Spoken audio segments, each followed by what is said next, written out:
know the world is not on track for the Paris Agreement of limiting warming to 1.5 degrees. The window isn't closed, but we do need to accelerate action and we need to do more.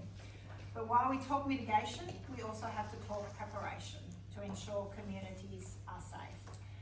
Already we've had warnings, for example, on the south coast of schools being closed because of bushfire danger to communities. And I've said it to a few people already today. I'm always amazed that it just slips off the tongue of the newsreaders and they announce it like it's just another fact. But what it means is whole communities are coming to a standstill repeatedly in winter for bushfire risk, where kids can't go to school, parents can't go to work, everything stops. And that is happening more and more. And we've seen crisis around the world escalate. We've seen countries just absolutely brought to their knees, tragedies and events to an incredible scale.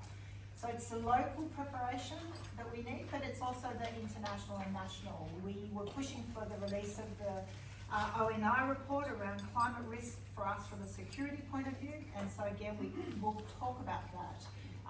That there is knowledge of how exposed we are from a national security point of view and risk, and the two go hand in hand, that national security and the preparedness on the ground of listening to local voices. We live at a time of existential threat. Let there be no doubt, and I'm on the record, there are two existential threats to the globe. One is called nuclear war, and that will be over in just a matter of weeks. The second is the consequences of climate change. And I reflect what Will Steffen said to me once, and that was, in 2030, we will know the answer: extinction or survival. I think Will was wrong. It won't be 2030, it's more likely to be 2027.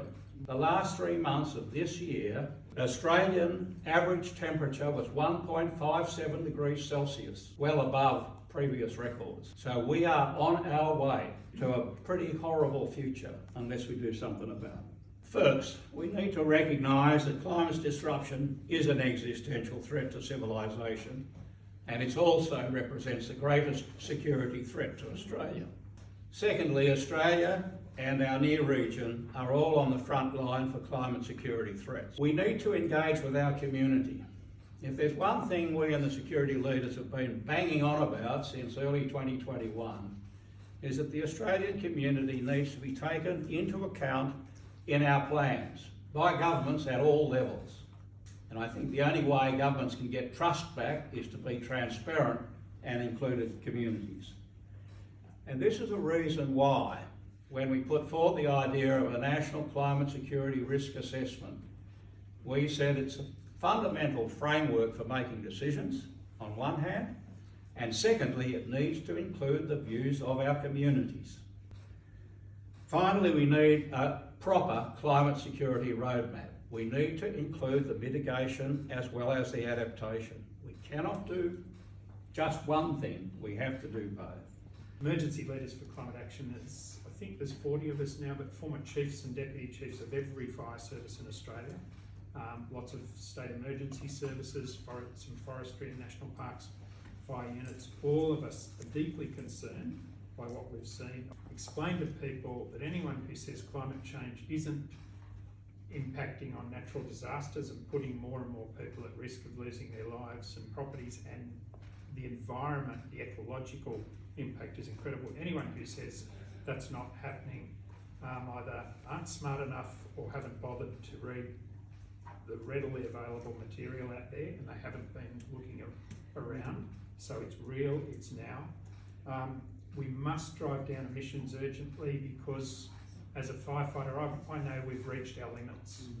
You can't throw more 737 water bombers and fire trucks into the field.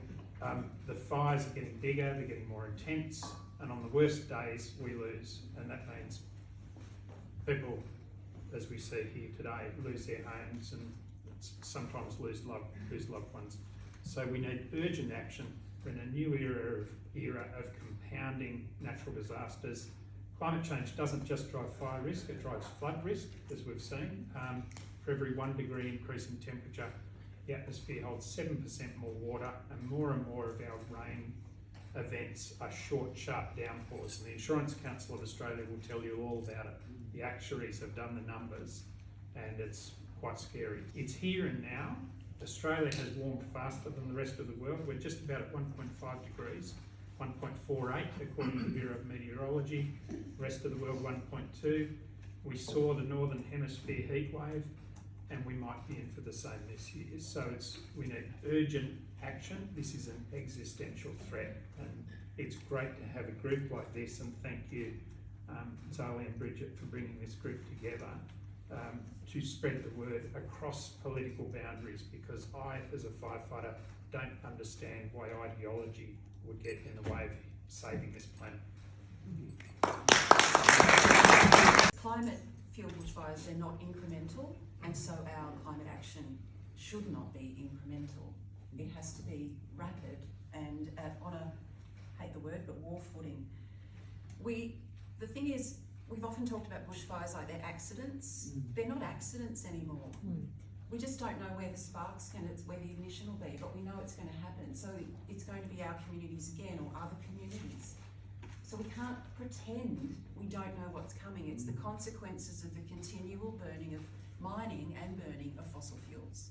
So our asks, and if there's anyone here today, you're politicians, you have a party, or you represent constituents, how can you elevate those asks to pause coal and gas approvals until those promised environmental reforms have come through, and that those reforms mean climate is adequately assessed for those projects?